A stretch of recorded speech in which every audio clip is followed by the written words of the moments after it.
नमस्कार प्रेक्षकांनो, मालिकेच्या पुढील काही भागांमध्ये आपल्याला खूपच जबरदस्त असा ट्विस्ट पाहायला मिळणार आहे. खरं तर इतके दिवस समरने प्रत्येक वेळेस आपली लहान भावंड आहेत म्हणून या सगळ्यांना पाठीशी घातलेलं असतं आणि बाबा सुद्धा शांतच राहत असतात. पण या सगळ्या गोष्टी मात्र आता समर अगदी शांतपणे हँडल करणार आहे आणि यामध्ये सगळ्यांचीच वाट लावणार आहे. कारण यांच्या लक्षातही आलेलं नाहीये की यांनी काय काय गोंधळ घालून ठेवलेले आहेत. ते सगळे गोंधळ आता समोर येणार आहेत. तर हे सगळं कशा पद्धतीने होणार हे आपण डिटेलमध्ये पाहणार आहोत. त्याचबरोबर अंशुमन आणि सुष्मिताची हकलपट्टी होणार आहे. म्हणजेच अंशुमन श्रीमंत आहे म्हणून त्याच्यासोबत लग्न केलेलं होतं, पण इथे मात्र आता मंदा आणि त्याचबरोबर सुष्मिता दोघीही तोंडावर पडणार आहेत. हे सगळं कशा पद्धतीने होणार आहे. त्याचबरोबर बाबांनी तर इथे राजवाड्यांच्या घरी येऊन मंदाचं थोबाड फोडलेलं आहे आणि तुझ्या स्वतःच्या हव्यासापोटी तू मुलीचं वाटोळ केलेलं आहे, पोटच्या मुलीचं वाटोळ केलेलं आहे असं म्हणत बाबांनी तिची वाट लावलेली आहे. हे सगळं आपण डिटेलमध्ये पाहणार आहोत. त्यासाठी हा व्हिडिओ शेवटपर्यंत पहा. त्याचबरोबर चॅनलवरती नवीन असाल तर चॅनलला नक्की सबस्क्राईब करा. तर इकडे आपण पाहतो की स्वानंदी मात्र भयानक चिडलेली असते. स्वानंदीला खूप राग आलेला असतो, कारण हे सगळं जे काही घडलेलं आहे या सगळ्याला मंदा सुद्धा तेवढीच जबाबदार आहे ही गोष्ट स्वानंदीच्या लक्षात आलेली असते. चिंगीची अवस्था मात्र खूप वाईट झालेली असते, कारण या अंशुमनने चिंगीला फसवलेलं आहे. तिच्या पोटामध्ये अंशुमनचं बाळ वाढतंय आणि अंशुमनने मात्र इकडे अशा पद्धतीने मूर्खपणा करून ठेवलेला असतो. तर इकडे चिंगी खूप रडायला लागते. तिला कळतच नाहीये की हे सगळं काय चाललंय, या सगळ्या गोष्टी अशा का होत आहेत असं म्हणत तिने ढसाढसा रडत असते आणि ती तिथून निघून जाते. तेव्हा मात्र इकडे मंदा म्हणत असते की नवीन सून घरी आली आणि तिचं स्वागत नाही होणार का, तिचा गृहप्रवेश होणार नाहीये का.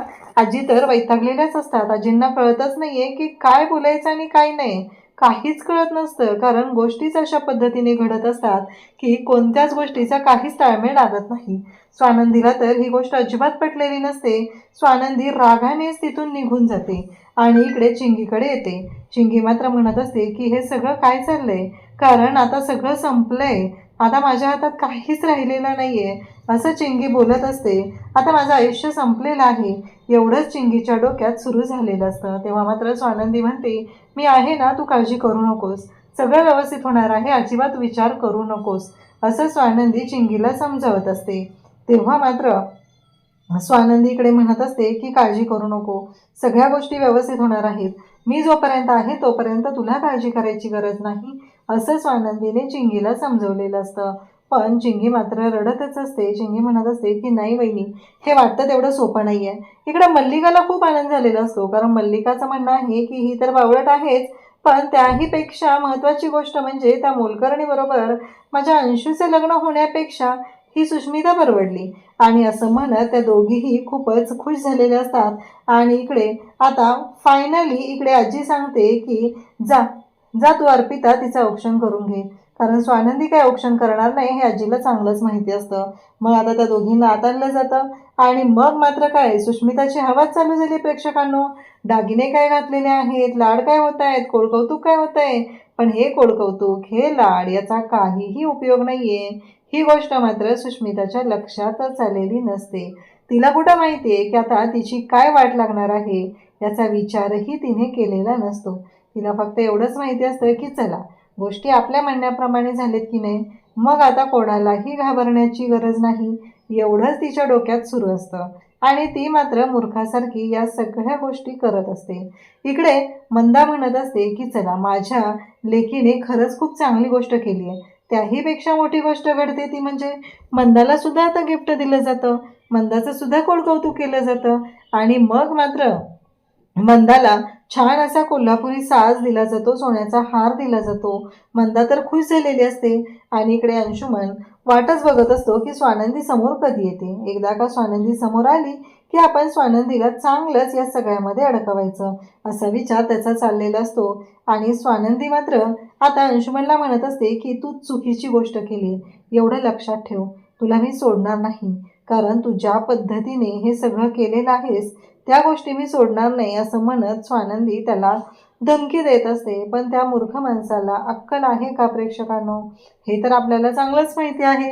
तो म्हणत असतो की मी चूक वगैरे काहीच केलेली नाहीये, मी तर लग्न केलंय आणि आता चिंगी बरोबर लग्न करण्याचा प्रश्नच येत नाही, कारण चिंगीशी मी लग्न का करावं, ह्या सगळ्या गोष्टी आता संपलेल्या आहेत. असं म्हणत आता तो त्या पद्धतीने इकडे स्वानंदीला बोलत असतो. स्वानंदी म्हणत असते, मूर्ख माणसा, एका मुलीचं आयुष्य उद्ध्वस्त केले, आता तू पुढं दुसऱ्या मुलीचं आयुष्य उद्ध्वस्त करायला निघालाय, माझ्या बहिणीच्या आयुष्याशी खेळतोय, तुला सोडत नसते, असं स्वानंदी म्हणत असते. आणि अंशुमन म्हणत असतो की चला, हा हारलेला चेहरा पाहण्यात खरं तर मजा येत आहे. अंशुमनला मात्र या सगळ्या गोष्टींचा आनंद होत असतो आणि बिचाऱ्या स्वानंदीला माहीतच नाहीये की हा मूर्ख माणूस आहे, हा हे सगळं मुद्दाम करतोय, ही गोष्ट तिच्या लक्षातच आलेली नसते आणि ती मात्र त्याच्याशी अगदी प्रेमाने वागत असते. तिला वाटत असतं की हा माणूस जो आहे तो आत्ता तरी सुधरेल, पण स्वानंदी मात्र भयानक चिडलेली असते. इकडे या सगळ्या गोष्टी घडत असतात आणि मग मात्र समोर उभं राहतं ते चित्र, असं की ज्याचा विचारही कोणी केलेला नव्हता. मल्लिका विचारते अंशुमनला, हे सगळं कसं झालं रे? तेव्हा तो म्हणतो की संधी माझ्याकडे आयती चालून येते. कसं आहे माहिती आहे का, मी विचारच करत होतो, लग्नात तमाशा तर घातलेला होता, त्यानंतर माझ्या डोक्यात विचार सुरू झालेले होते. मी ठरवलेलं होतं की आता शांत राहायचं नाही, आजचा धमाका करायचा. पण मला सांग, कसं वाटलं माझं सरप्राईज? नाही, कसा वाटला धमाका ते पण सांग, असं म्हणत तो आपलं आईकडून कोडकौतुक करून घेत असतो. तो सांगत असतो की एकदा ना त्या सुष्मिताचा फोन आला आणि मग काय, लँडलाईनवर फोन आलेला होता, तो फोन मी उचलला आणि मग माझ्या मनाप्रमाणे गोष्टी तयार झाल्या. किती बावळट आहे ते तर तुला माहिती आहे ना. तेव्हा मात्र मल्लिका म्हणत असते की हो, बरोबर आहे तुझं, पण आता हे सगळं. स्वानंदी भयानक चिडलेली असते, कारण स्वानंदी येऊन पाहते तर काय, आईच्या गळ्यामध्ये एवढा मोठा सोन्याचा हार असतो आणि आई तर वेड्यासारखीच वागत असते, हे स्वानंदीच्या लक्षात आलेलं असतं. स्वानंदी म्हणत असते, आई कळते का तुला, तू काय केलंय, सुष्मिताच्या जीवाशी का खेळतेस तू? अगं तो अंशुमन कसा आहे तुला माहिती आहे का, तुला रोहनची शपथ आहे, मला सांग आत्ताच्या आत्ता हे सगळं काय झालेलं आहे, असं स्वानंदी म्हणत असते. आणि मल्लिका मात्र आता सांगायला सुरुवात करते की या सगळ्या गोष्टींना सुरुवात कशी झाली. आणि मग ती बोलत असते, ती म्हणते की अगं सुष्मिता फोनवर बोलायची आणि मग मी तिला एक दिवस विचारलं की काय चाललंय, तर तेव्हा ती मला म्हणाली की अंशू मला म्हणून तिची मैत्रीण आहे आणि तिच्या बाबतीत हे सगळं चाललेलं आहे. पण एक दिवस ती छान अशी सोन्याची अंगठी घालून आली. मग मी तिला म्हटलं की नाही, हे एवढं सहजासहजी होणार नाही आहे, काही झालं तरी हे मला ही अंगठी चेक करावीच लागणार आहे. म्हणून मी तिच्या बोटातली अंगठी घेतली, कारण अंशुमन सोन्याची वस्तू देणं शक्यच नव्हतं.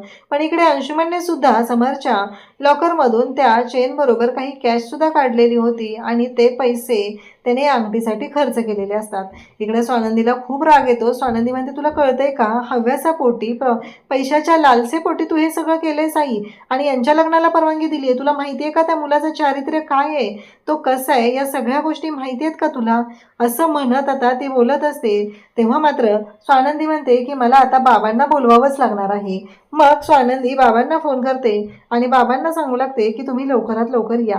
आणि मग बाबा तिथे येतात, कारण बाबा म्हणत असतात की अगं मला मंदाची आणि आपल्या सुशची काळजी वाटते, तर दोघेही घरी नाही आहेत. स्वानंदी म्हणते की या तुम्ही बाबा.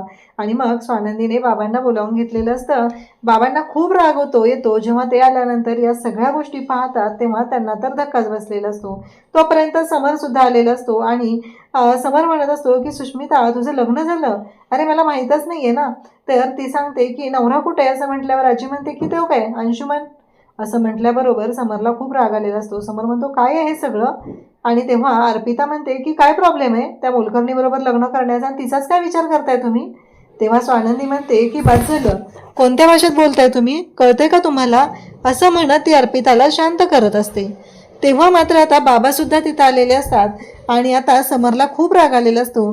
समरने आधीच नारायण दादांना तिची बॅगसुद्धा भरायला सांगितलेली असते आणि समर म्हणतो की बस झालं, हे सगळं सामान उचलायचं आणि स्वतःच्या संसाराचं बघायचं, कारण आतापर्यंत खूप साऱ्या गोष्टी झालेल्या आहेत, यापुढं कोणतीही गोष्ट खपवून घेतली जाणार नाही, असं समरने सांगितलेलं असतं. आणि तेव्हा मात्र आता समर अर्पिताला घराच्या बाहेर काढतो. समरला माहिती असतं की गोष्टी काय घडलेल्या आहेत आणि कशा पद्धतीने घडलेल्या आहेत, आणि त्याचबरोबर इकडे ह्या सगळ्या गोष्टी जेव्हा हँडल करायचे असतात तेव्हा मात्र आता स्वानंदीला खूप राग आलेला असतो. बाबा म्हणतात म्हणजे या सगळ्याच्या मागे मंदाचा हात आहे आणि बाबांनी तर मंदाच्या खानदेशी कानाखाली दिलेली असते. तेव्हा समर म्हणतो की अशा मुलाला माझ्या घरामध्ये जागा नाही, त्यामुळे आत्ताच्या आत्ता तुम्ही दोघांनी घराच्या बाहेर निघायचं. आता अर्पिताची तर हकलपट्टी केली आहे. अर्पिता पाठोपाठ अंशुमन आणि त्याचबरोबर सुशची सुद्धा हकलपट्टी होणार असते, कारण त्यांना असं वाटत असतं की आपल्या मनाप्रमाणे गोष्टी होणार आहेत, सगळं आपल्या मनाप्रमाणे घडणार आहे.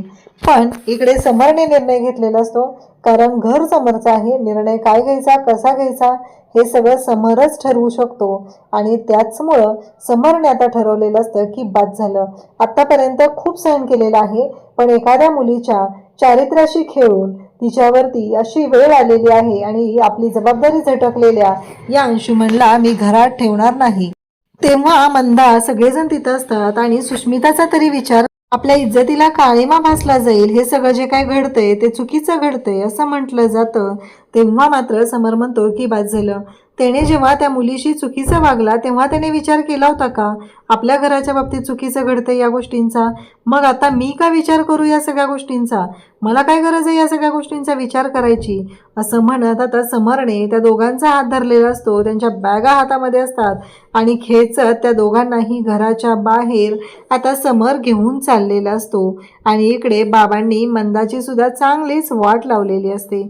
अशाच अपडेटसाठी चॅनलशी कनेक्ट राहा. थँक्यू.